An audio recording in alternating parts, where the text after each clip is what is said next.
Welcome to the NWI.com Political Roundtable for Friday, July 19th. I'm Robert Blaskowitz, Assistant Managing Editor of The Times. Joined with me today, Doug Ross, Editorial Page Editor of The Times, and Times Assistant Managing Editor, Krista Zivanovic. Let's start off talking about, we want to talk about Gary, but let's talk about what's going on in Detroit, which declared bankruptcy, and then just today, a short time ago, we heard about the news that a judge said the bankruptcy shouldn't go through. Well, and that was in a state court, and bankruptcy is a federal case. Yeah. So, if you're talking about a house of cards, my thinking is the federal judge trumps the state judge, if you want to use the cards analogy. So, I think it will influence the federal decision, but basically you got a whole can of worms. Right, and Detroit is obviously an area that has been adversely affected by the downturn in manufacturing, leading to a loss of population, which basically decimated its tax base, and it's got these legacy costs. It has a lot of poverty. Right, it has these legacy pension costs of city employees that are just growing.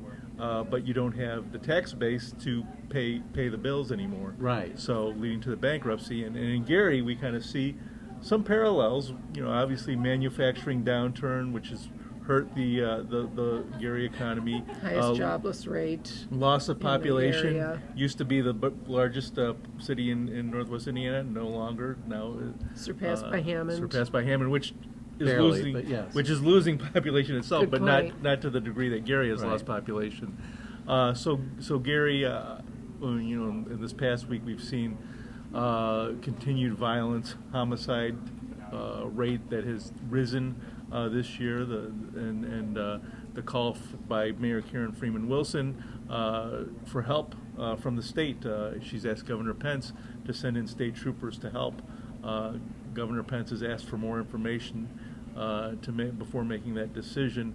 But we see a lot of developments on the Gary front in terms of redevelopment and getting grants to help. And so where do you see Gary going, and can they avoid kind of the fate that Detroit has befallen Detroit?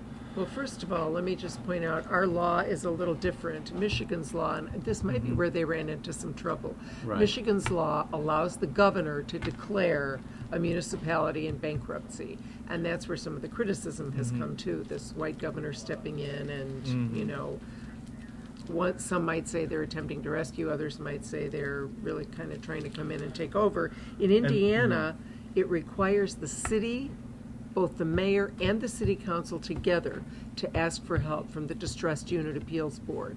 And they can't really declare bankruptcy, but they can say, we're broke, we have problems, we need the state to come in and help us. But the governor cannot.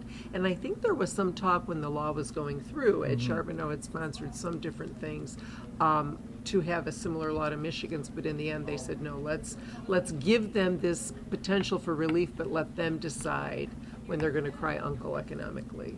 Well, and what's interesting is when you look at this, look back to when the Sidewalk 6 cases were going through in East Chicago. East Chicago was essentially bankrupt. I mean, it couldn't pay its bills. And so, the state stepped in and bailed out the city. Porter County went through a situation, and Burns Harbor in particular, went through a situation where Bethlehem Steel went bankrupt, and then the state stepped in and offered to, in this case, put conditions on the loan and said, okay, create an income tax, and then we'll forgive the interest on state loans to you. And so, then that was the incentive to create the income tax originally in Porter County. So, this is a different case, I think, because, Gary's a completely different case, of course. And unlike Detroit, hasn't Gary, even under Mayor Clay, they really did move to cut services, cut salaries. They had to. Cut city jobs, cut positions. They had to. But then, the thing is, with government, when you have your most in need, which Gary has because of the poverty rates and so forth, is when you have the least revenue because of the poverty rates and so forth. Right. And so, if you're looking at the value of properties, they're knocked down because there are so many derelict buildings. That's one of the things that Mayor Karen Freeman Wilson is attempting to address with bringing in the National Guard, state prisoners, and so forth to knock down these buildings. But basically, you've got to spend a lot of money to make a lot of money, and that's put them in a bind. I think the other difference with Gary's situation compared to Detroit's is in Michigan, the state constitution protects pensions to a great degree that I don't believe, and Krista, you could probably answer this, in Indiana. Well, I think that the difference also is, though, that in Indiana we changed the law several years ago so that it's pay as you go. So Right. pensions are somewhat a little more protected than they might be in another state, such as Illinois, where they can never be diminished by state constitution. Indiana changed that several years ago so that they now can adjust more accordingly to match according to the economy. And Illinois, of course, has the worst pension crisis in the Right. country. Right, and not that's to where I not think to you ought switch it to Illinois, Yeah. but Indiana does because of its pay-as-you-go. I think that's the unique feature that makes it probably in better shape than Michigan's or Illinois'. Honestly, I think if I were in Illinois, I'd be watching the Detroit case a lot more closely than if I were in, Gary even, because that's got a lot of implications for, how to handle Good potentially the point. state's problems. Maybe that's a bargaining chip for Governor Pat Quinn to say, okay, look, you knuckleheads in essence in the Illinois General Assembly, if you can't get the House and the Senate to agree on pension reform, we're going to have to look at this possibility of forcing the state into bankruptcy. And that might be where their problem lies. Unlike the private sector, I know many people don't have pensions anymore. They're now in a defined contribution, not a defined benefit Right. situation. It's not pretty. And their companies went in and said, we're just changing the rules on you. But it's a little harder, especially in Illinois, because it's embedded in the Constitution, this rule. And I think that's why they have some kind of gridlock. The solution is not easy to come by, No, but it's got to come. right? Yeah. Well, moving on to state politics, there's been a lot of talk over who will replace State Auditor Tim Berry, who has moved over to become GOP chair for Indiana. Governor Pence has interviewed a number of people, including, and we found out that he interviewed LaPorte Mayor Blair Milo, who then kind of withdrew her name from consideration, said she wants to continue. She's in her first term, only her first term as Right. mayor. She was just elected, I think, in 2011 at age 28, so she's Right. a young mayor. So she wants to continue her work there, and might maybe wise, gain a little more seasoning, but obviously she's someone who has drawn attention Right. statewide. They had their eye on her, and and she's very happy about it, and Yeah. was very circumspect in her response, and said, I really look forward to remaining part of the team in Indiana Republican politics, but for now I'm going to stay where I am. And frankly, I think this is a good decision for her. She's doing a lot in LaPorte, but I think if she is able to build a little bit more of a solid record of results, to have a larger body of work, then she'll be able to go Absolutely. forward. What this brought me, what this brought to mind was when John Costas wanted to Right. become Attorney General. And I think And Attorney General... he had the support of Mitch Daniels Exactly, at the time, exactly. but it didn't help him. Well, it didn't help him, but that office is a stepping stone to a potential stepping stone to a higher office. And I don't think auditor. I mean, you don't really make any decisions. You deal with numbers. So in terms of public Right, it's policy. visibility, Yeah, but so- is it really a stepping stone Well, and frankly, necessarily? how visible is it? Right. So Right. Certainly, Attorney General. I mean, we saw and heard from.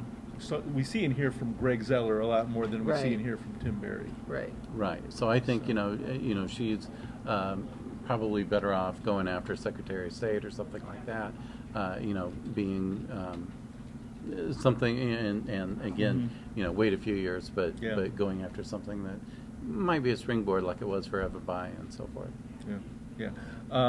Well, let's move to our former governor, Mitch Daniels, who was in the news a lot this week after an Associated Press report came out that he was that exposed some emails that he had sent when he was governor. He's now president of Purdue University, but talked about him kind of meddling a little bit in terms of the materials that schools were using.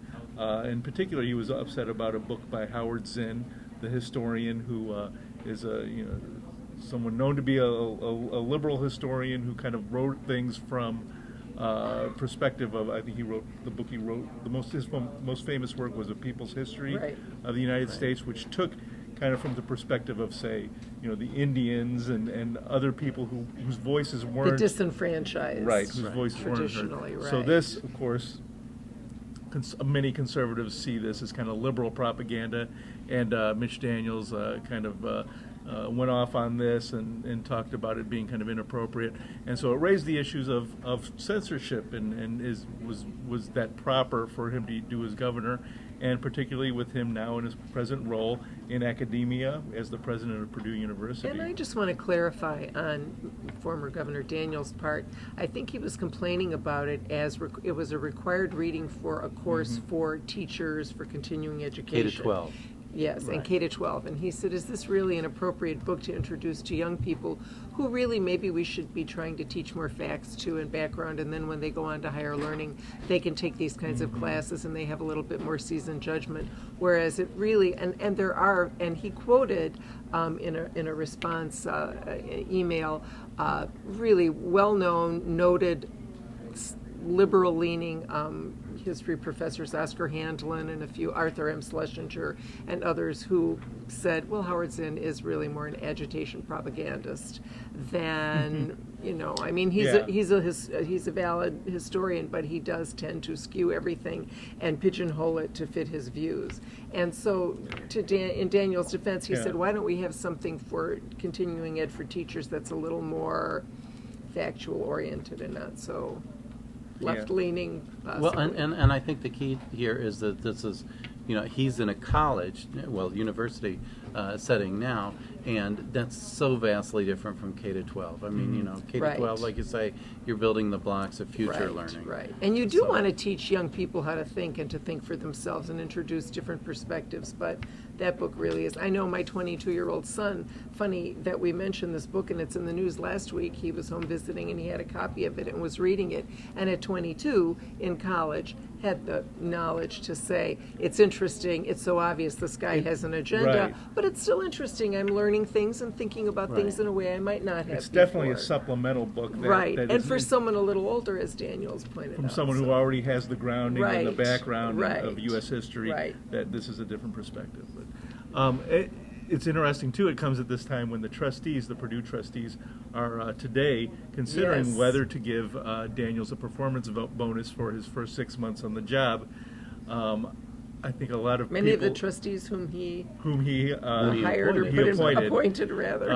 And the other interesting aspect of it is that Daniels, one of his first actions as Purdue president was to institute a pay freeze. So it might seem kind of but in fairness here, when Daniels took the job, he said, I don't want to get the higher salaries that they get elsewhere. I would rather be able to earn a bonus by showing that I can do, and hitting these metrics, these targets that I say I can do. So in fairness to him, this is just in keeping with that promise of, don't pay me if I don't perform. Basically. Yeah, but suddenly I think a lot of people are watching this. It might have just been a blip on the radar, if not for this AP report and these emails. So it's kind of turned into, I think, a bit more. Yeah, I mean, it seems to me like it was a rant on a bad day. But, and then maybe a little blown out of proportion, adding insult to injury, possibly. Yeah. Well, that's all the time we have this week.